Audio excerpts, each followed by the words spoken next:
ప్రియమైన స్నేహితులారా, మరి ఈ దినము హగ్గయి గ్రంథము మరి 2వ అధ్యాయంలోని ప్రాముఖ్యమైన విషయాలు మనము ధ్యానించుకుందాము.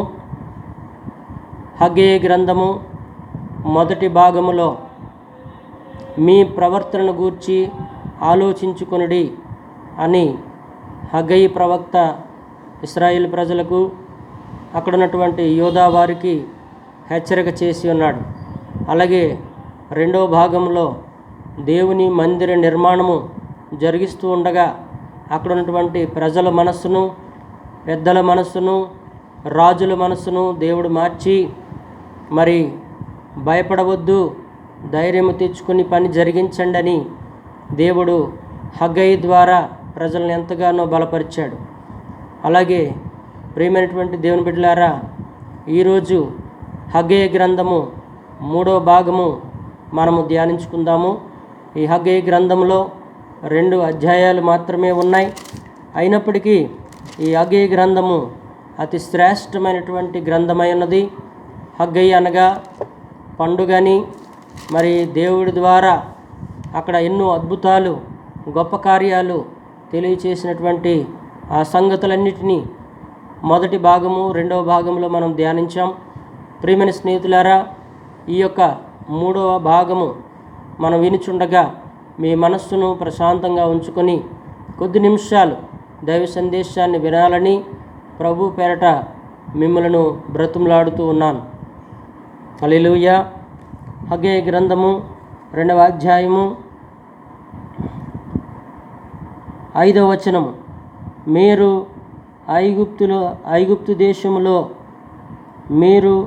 ఐగుప్తు దేశములో నుండి వచ్చినప్పుడు నేను మీతో చేసిన నిబంధన జ్ఞాపకము చేసుకొనుడి.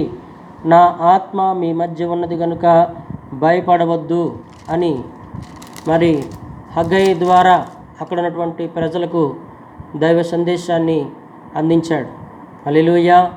ప్రియమైనటువంటి స్నేహితులారా, ఇక్కడ 3 విషయాలు కనబడుతున్నాయి. ఒకటి, ఐగుప్తు దేశం నుండి తీసుకువచ్చినటువంటి ఇశ్రాయేలు ప్రజలకు దేవుడు ఒక నిబంధన చేశానని ఇక్కడ తెలియజేస్తున్నాడు. రెండవది, నా ఆత్మ మీ మధ్య ఉన్నది అని చెప్తున్నాడు. మూడవది, మీరు భయపడవద్దు అని తెలియజేస్తున్నాడు. ప్రియమైన స్నేహితులారా, మరి మొదటిది, మీరు ఐగుప్తు దేశం నుండి వచ్చినప్పుడు నేను మీతో చేసిన నిబంధన జ్ఞాపకం చేసుకోండి అంటున్నాడు. మొదటిగా ఏమిటి ఆ నిబంధన అంటే, మరి నిర్గమకాండము 29వ అధ్యాయము 45వ వచనంలో చూస్తే, నేను ఇశ్రాయేలీల మధ్య నివసించి వారికి దేవుడినయ్యుందును, కావున నేను వారి మధ్య నివసించినట్లు ఐగుప్తు దేశంలో నుండి వారిని వెలుపలికి రప్పించిన తమ దేవుడైన యెహోవాను నేనే అని వారు తెలుసుకొందురు. నేను వారి దేవుడినైన యెహోవాను. ప్రియమైనటువంటి దేవుని బిడ్డలారా, ఇక్కడ చూసినట్లయితే ఐగుప్తు దేశంలో ఇశ్రాయేల్ ప్రజలు 430 సంవత్సరాలు కఠినమైన శ్రమలు అనుభవించారు.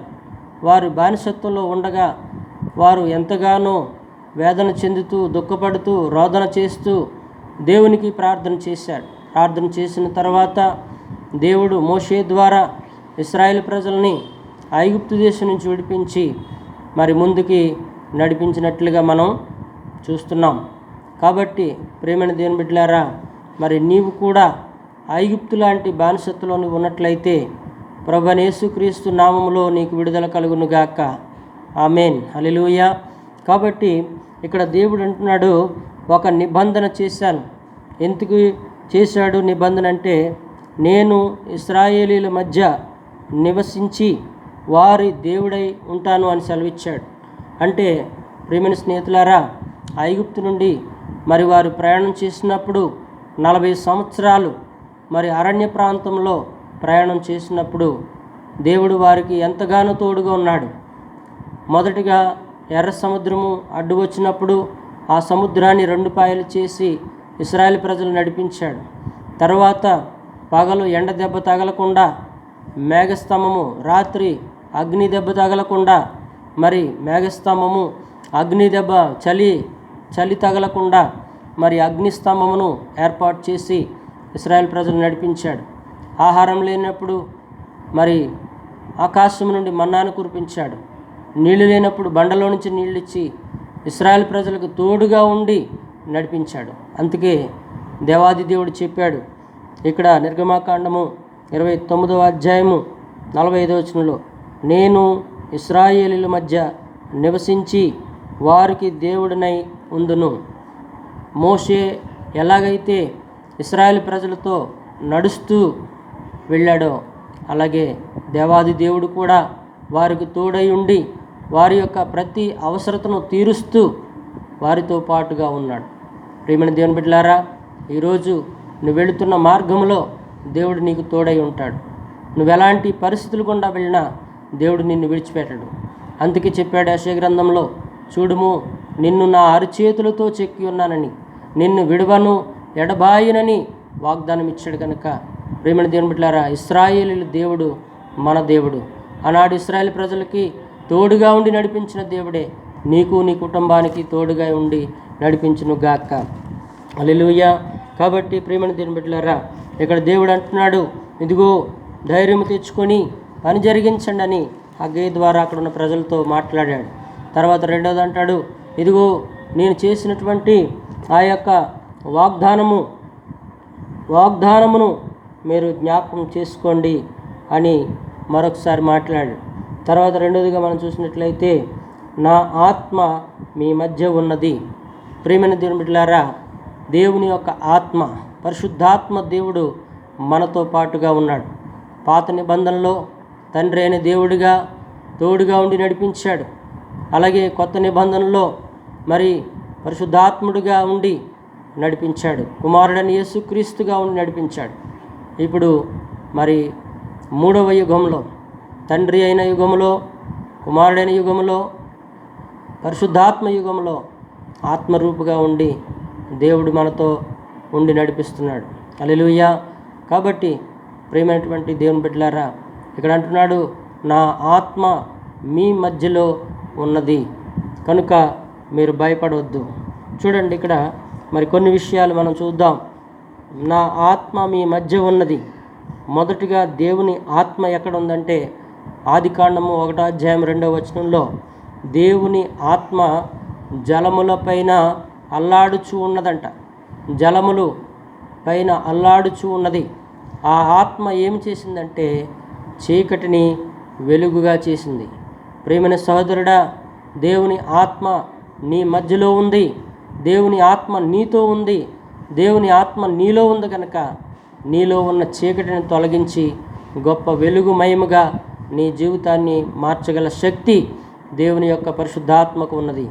హల్లెలూయా.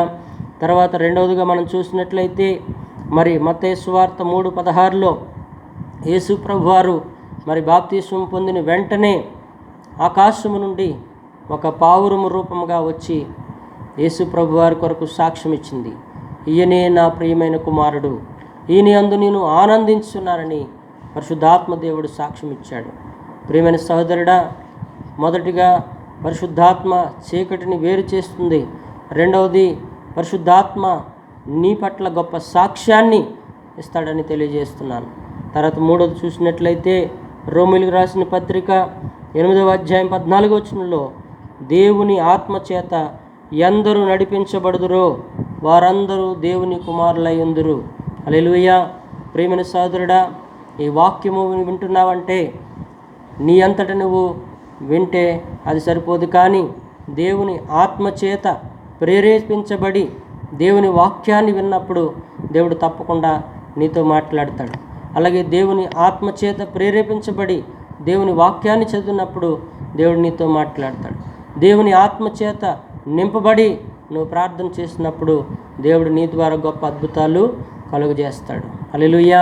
కాబట్టి ప్రియమైన దేవుని బిడ్డలారా, ఈ హగ్గై రాసిన గ్రంథం 2వ అధ్యాయంలో దేవుడు చెప్తున్నటువంటి మాట ఏమిటంటే, ధైర్యం తెచ్చుకొని పని జరిగించండి.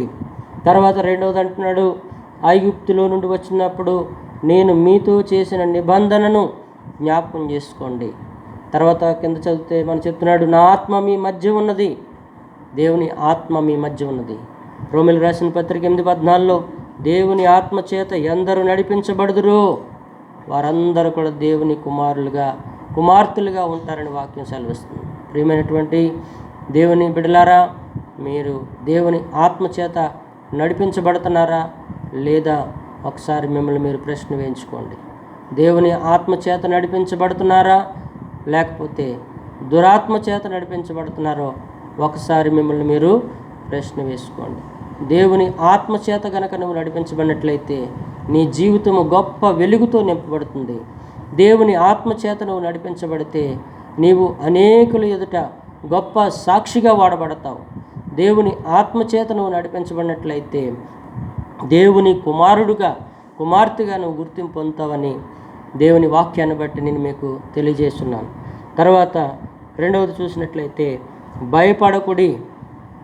ప్రియమైన సహోదరుడా, సహోదరి, భయపడొద్దని దేవుడి వాక్యం సెలవిస్తుంది. దానికి ఆదికాండము 50వ అధ్యాయము 21వ వచనాన్ని మనం చూసినట్లయితే, కాబట్టి భయపడకుడి, నేను మిమ్మును మీ పిల్లలను పోషించేదనని. మరి ఇక్కడ ఎవరు చెప్తున్నారంటే యోసేపు చెప్తున్నాడు. ఎవరికి చెప్తున్నాడు? యోసేపు అన్నలకు చెప్తున్నాడు. యోసేపు తండ్రి యాకోబు చనిపోయాడు.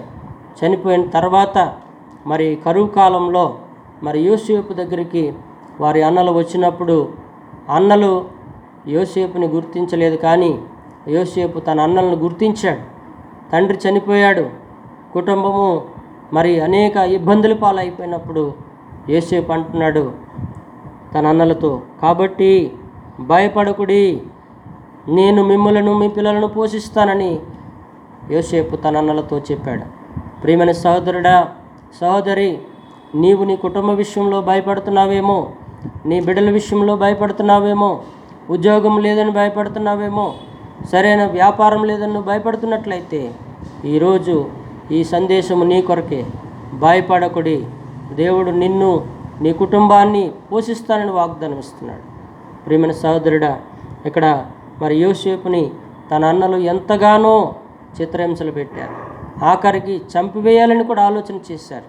కానీ యోసేపు దేవుని ప్రణాళికలో ఉన్నాడు కనుక, దేవునికి లోబడ్డాడు కనుక, దేవునికి విధేయత చూపించాడు కనుక యోసేపు ఒక ఉన్నతమైన స్థితిలో ఉన్నాడు.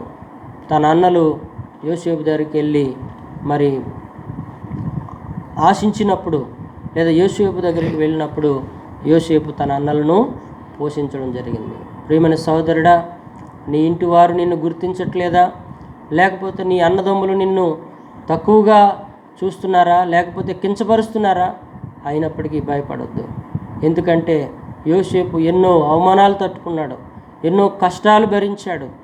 ఆఖరికి దేవుడు నాకు గొప్ప నిరీక్షణ ఇచ్చాడు, ఒక రోజున దేవుడు నన్ను ఉన్నతమైన స్థితిలో ఉంచుతాడని మరి ఎంతో విశ్వాసముతో పరిశుద్ధంగా పవిత్రంగా జీవించి దేవునికి లోబడ్డాడు కనుక యోసేపు యొక్క జీవితము తన అన్నల కుటుంబాన్ని పోషించే రీతిగా, ఆ దేశ ప్రజలను రక్షించే రీతిగా దేవుడు ఉన్నతమైన స్థితిలో ఉంచాడు.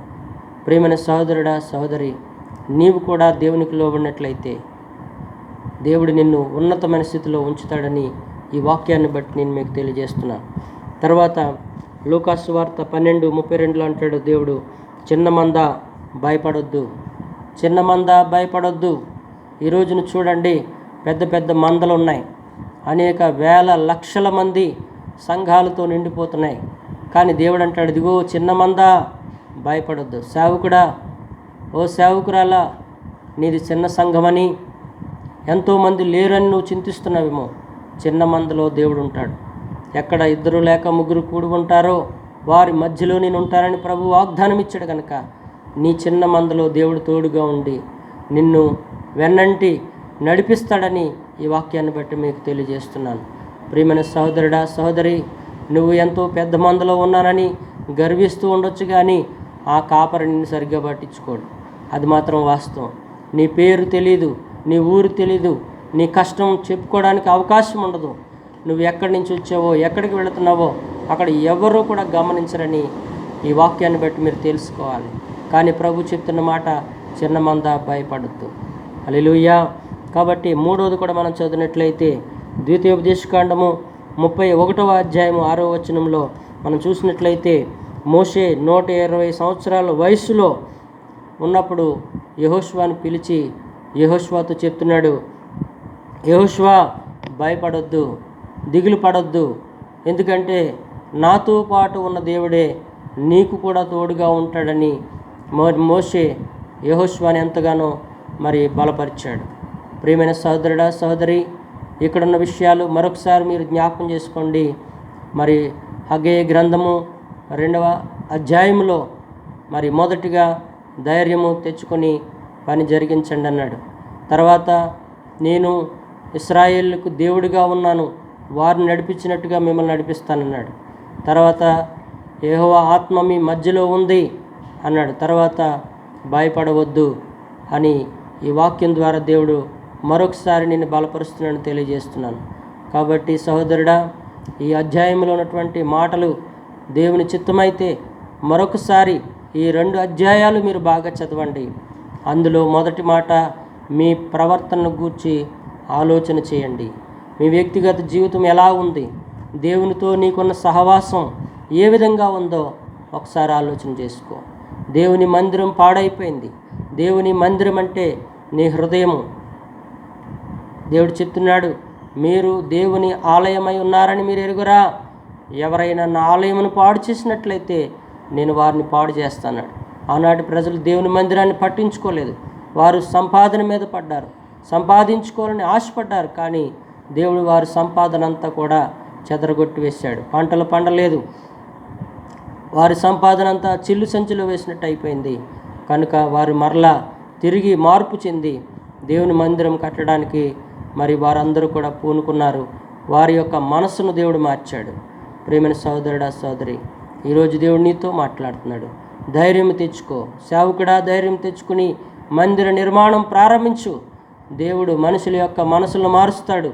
అధికారుల మనసులు మార్చి నీకెంత ధనం కావాలో అంత ధనము దేవుడు సహాయం చేస్తాడు. ఓ సేవకుడా, మరవద్దని మరొకసారి తెలియజేస్తున్నాను. తర్వాత ఓ సహోదరుడా, సహోదరి, భయపడవద్దు. ఎందుకు అంటే దేవుని ఆత్మ మీ మధ్యలో ఉంది. నీలో ఉన్న చీకటిని తొలగించి గొప్ప వెలుగుతో దేవుడు నింపుతాడు. నీ హృదయంలో సంతోషము, సమాధానం దయచేస్తాడు.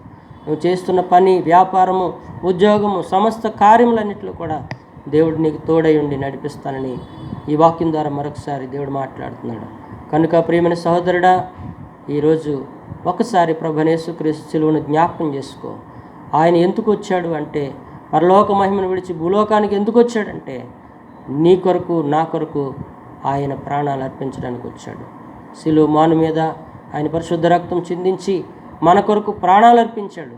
దేని కొరకు అంటే, మన పాపముల నుండి మనకు విడుదల కలిగించాలని, అనేక రకాల సమస్యల నుంచి విడుదల కలిగించి మన ఆత్మ నరకములో యాతన పడకుండా పరలోకంలో నిత్యము ఆయనతో ఉండాలనే ఉద్దేశంతో యేసుప్రభు వారు పరలోకం నుంచి భూలోకానికి వచ్చాడు.